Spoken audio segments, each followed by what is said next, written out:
You see, one of the most misunderstood aspects of relationships, especially when it comes to finding a life partner, is the concept of timing.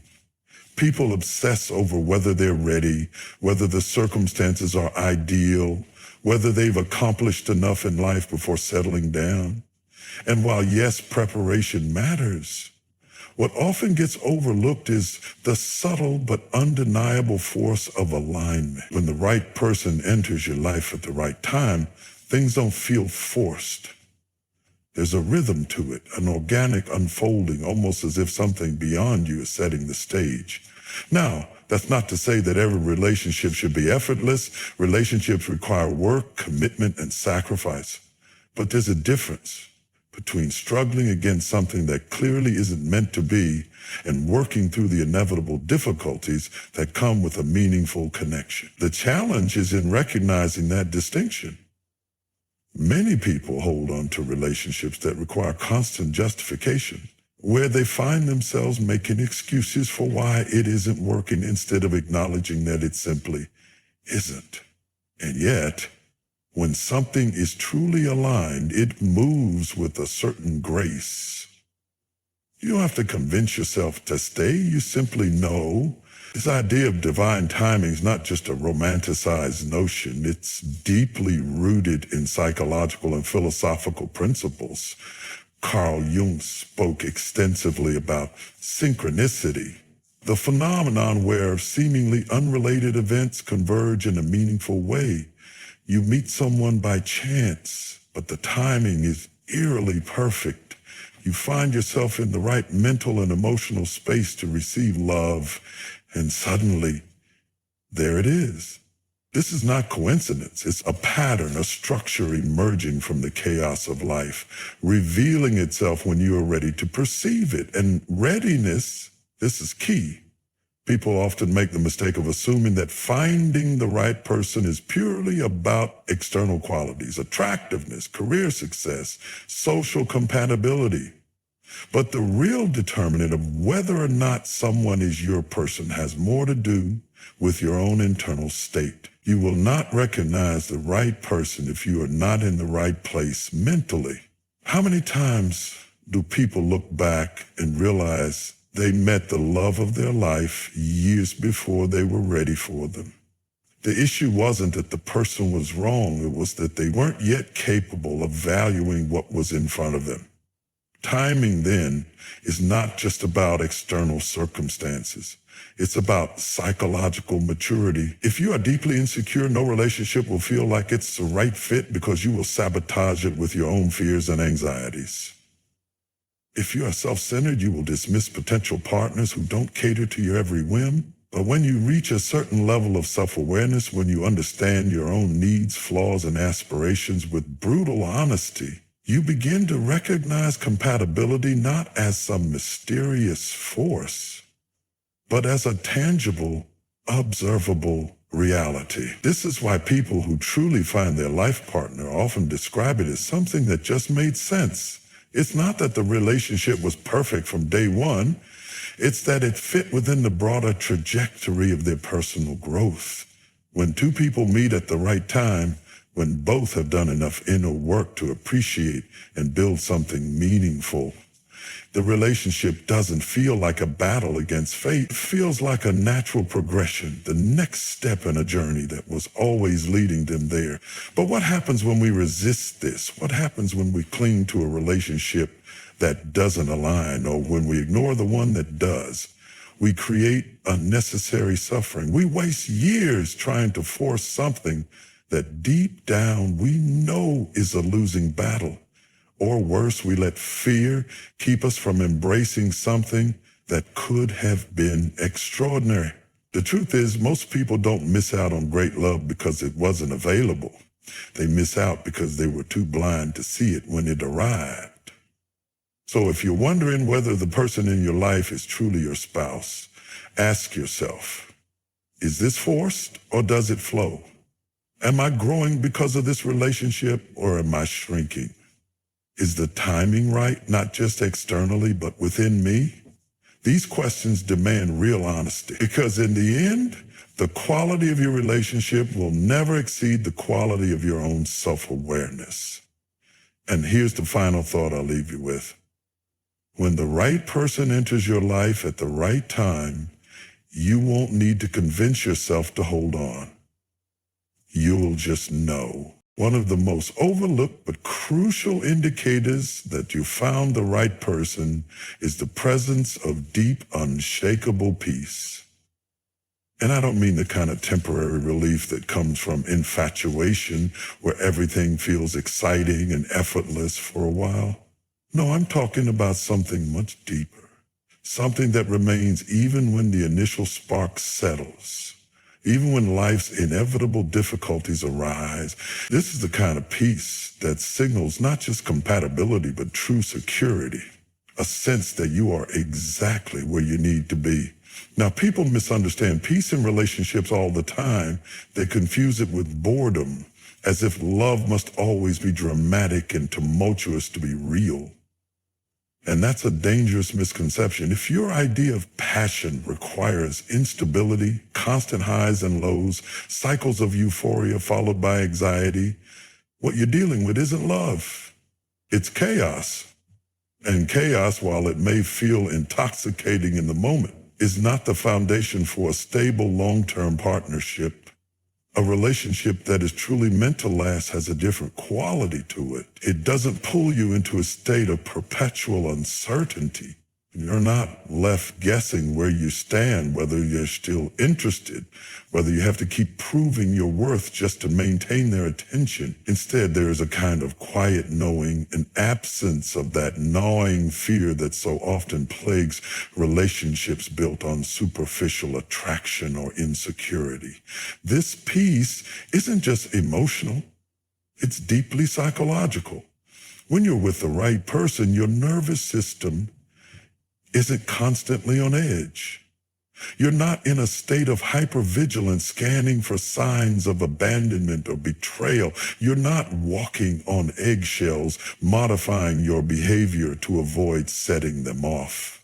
Instead, there's a natural ease, a sense that you can simply exist as you are without fear of being judged or discarded. And this is where things get really interesting.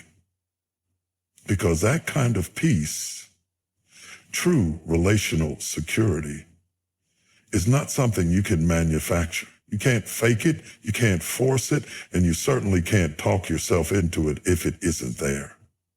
It either exists between two people or it doesn't. This is why so many people stay in the wrong relationships for far too long.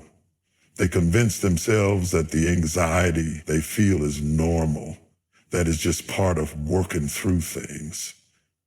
But there's a critical distinction between working through normal relationship challenges and constantly battling an underlying sense of unease. If you're always on edge, if you're always questioning whether this person is truly committed to you, if you find yourself trying to rationalize behaviors that deep down make you feel small, then what you're experiencing is not love, it's insecurity. And insecurity, no matter how much you try to justify it, is not a solid foundation for a lifelong partnership. And yet, when you find the right person, something shifts. That tension disappears. You stop second-guessing yourself. You stop feeling like you have to perform or prove your worth just to be accepted. Instead, you feel seen, understood, and valued, not for some idealized version of yourself, but for who you actually are. And that kind of acceptance is transformative. It allows you to settle into the relationship without fear. It gives you the space to grow, to become better.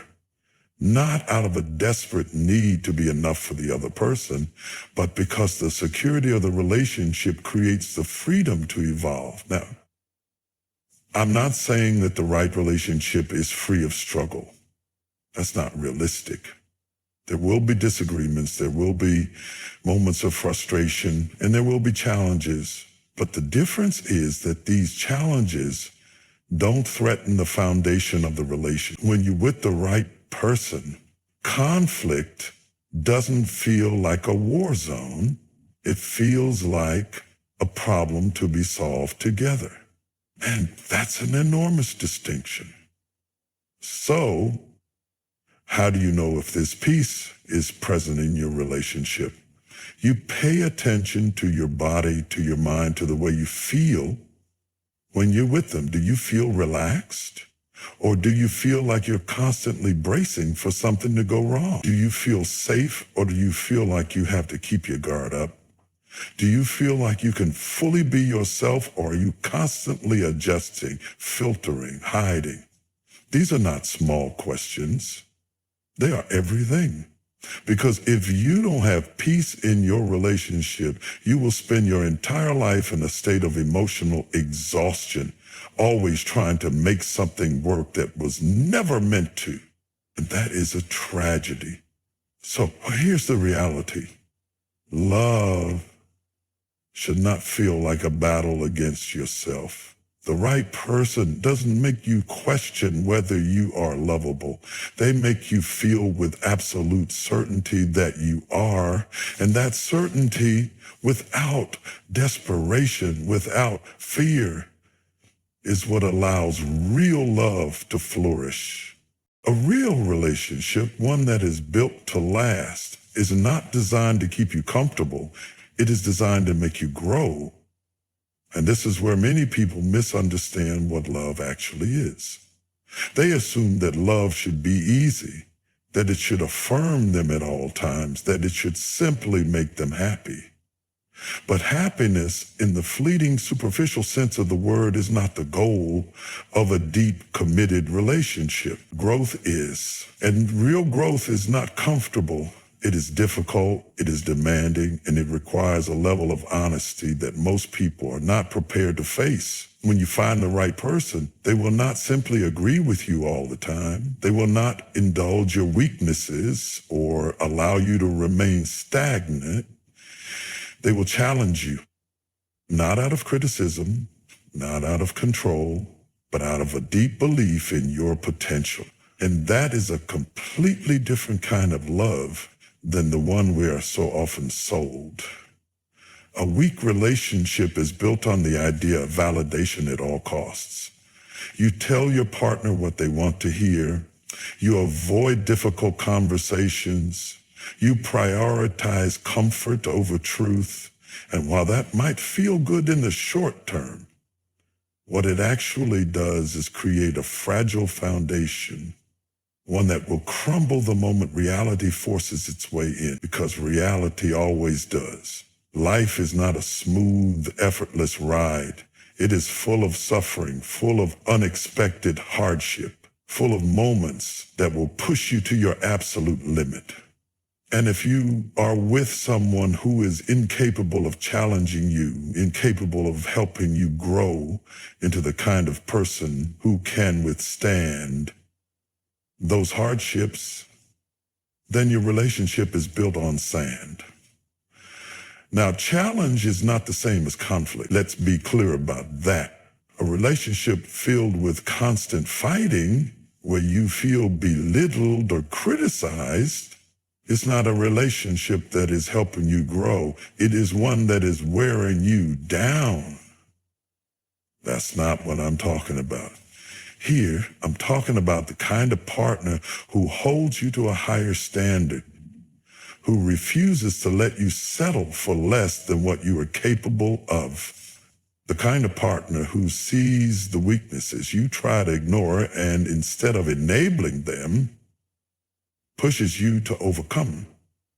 And this is not easy to accept, because we don't like to be told where we are falling short. It is painful. It is humbling. It forces us to confront parts of ourselves that we would rather leave in the shadows. But the alternative is far worse. The alternative is staying the same. The alternative is never becoming the person you were meant to be, because no one was willing to push you past your limitations. Psychologically speaking, the best relationships function as what developmental theorists call a zone of proximal development. This is the idea that real growth happens when you are pushed just beyond your current capabilities, challenged, but not to the point of breaking. If a partner expects nothing from you, you don't grow. If they expect too much too quickly, you collapse. But if they challenge you in the right way, if they push you just beyond what you think you are capable of, then real transformation happens. You evolve into someone stronger, someone wiser, someone more capable of facing life's inevitable difficulties. And here's the thing. If you are with someone who does not challenge you, someone who never pushes you to be better, then you need to ask yourself a very serious question. Are they truly invested in your growth? Or are they just invested in maintaining the version of you that is easiest for them to handle? Because real love is not passive.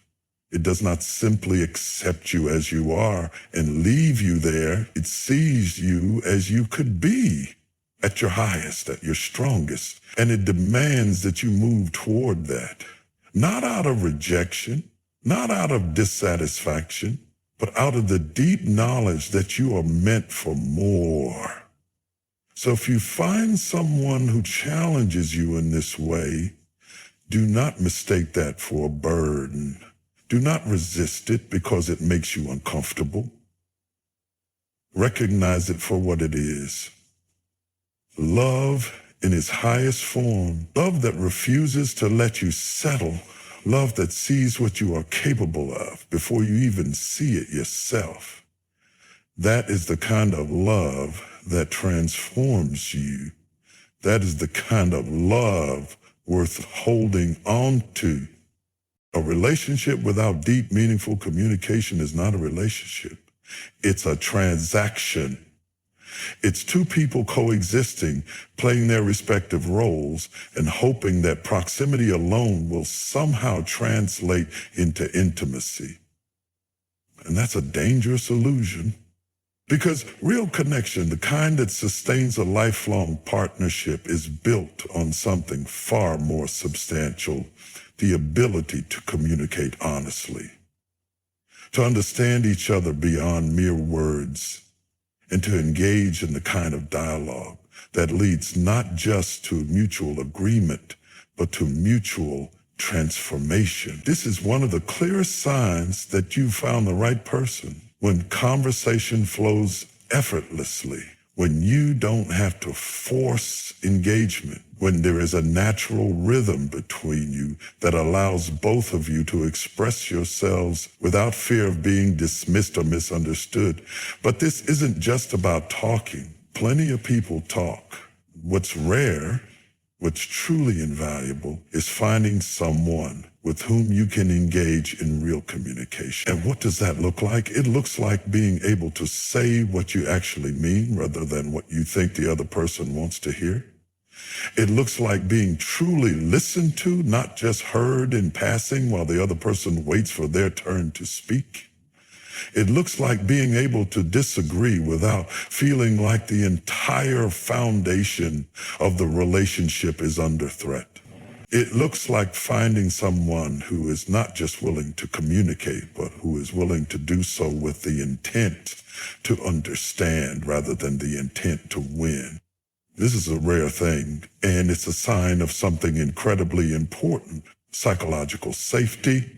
When you feel safe to communicate openly, when you trust that your words will not be weaponized against you, when you can be vulnerable without the fear of rejection, that is when you know you've found something real. Because the alternative is suffocating.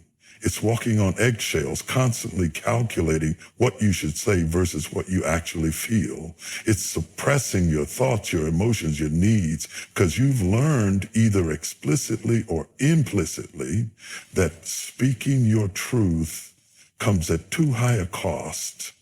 And here's where people make one of the biggest mistakes in relationships. They assume that a lack of conflict is a sign of a strong relationship. But that's not true. What's actually happening in those cases is often one of two things. Either both partners are so deeply aligned that they naturally resolve issues as they arise, which is rare, though not impossible, or, and this is far more common, one or both partners are avoiding difficult conversations altogether. And avoidance is not, it's just the illusion of peace, maintained at the cost of honesty, at the cost of real connection, at the cost of any chance the relationship has of evolving into something deeper. The strongest relationships are not the ones without conflict. They are the ones where conflict can be approached constructively. And this is crucial because no matter how compatible two people are, they will inevitably see the world differently at times. They will have different perspectives, different ways of processing emotions, different histories that shape the way they react to certain situations. If a relationship cannot withstand those differences, if every disagreement turns into a battle, or worse, if differences are suppressed and never addressed, it is only a matter of time before resentment takes hold. And resentment is a slow poison. It doesn't explode all at once. It builds quietly beneath the surface. It grows in the silence, in the words left unspoken, in the moments when one partner chooses to swallow their frustration instead of confronting it. And eventually it reaches a breaking point, either in the form of an explosive argument that seems to come out of nowhere, or in the form of emotional disengagement, the gradual withdrawal until one day the love that once existed is nothing more than a memory. So if you're trying to determine whether the person you're with is truly your partner for life, ask yourself this: can you talk to them? Really talk to them? Not just about surface level things, not just about daily logistics, but about the things that actually matter. Can you express fear, frustration, or doubt without being met with defensiveness or dismissal? Can you discuss the future without one of you shutting down? Can you challenge each other intellectually, emotionally, even morally, without it turning into an attack? Because if you can, you've found something rare. And if you can't, you need to ask yourself a very difficult question. Are you actually in a relationship? Are you just in a shared illusion? One where both of you are too afraid to say what truly needs to be said? Real love demands real conversation. It demands the willingness to be uncomfortable, the willingness to listen, and the willingness to face hard truths together. Because at the end of the day, the strongest relationships are not the ones where two people agree on everything. They are the ones where two people are brave enough to keep talking, to keep understanding, and to keep choosing each other one honest conversation at a time.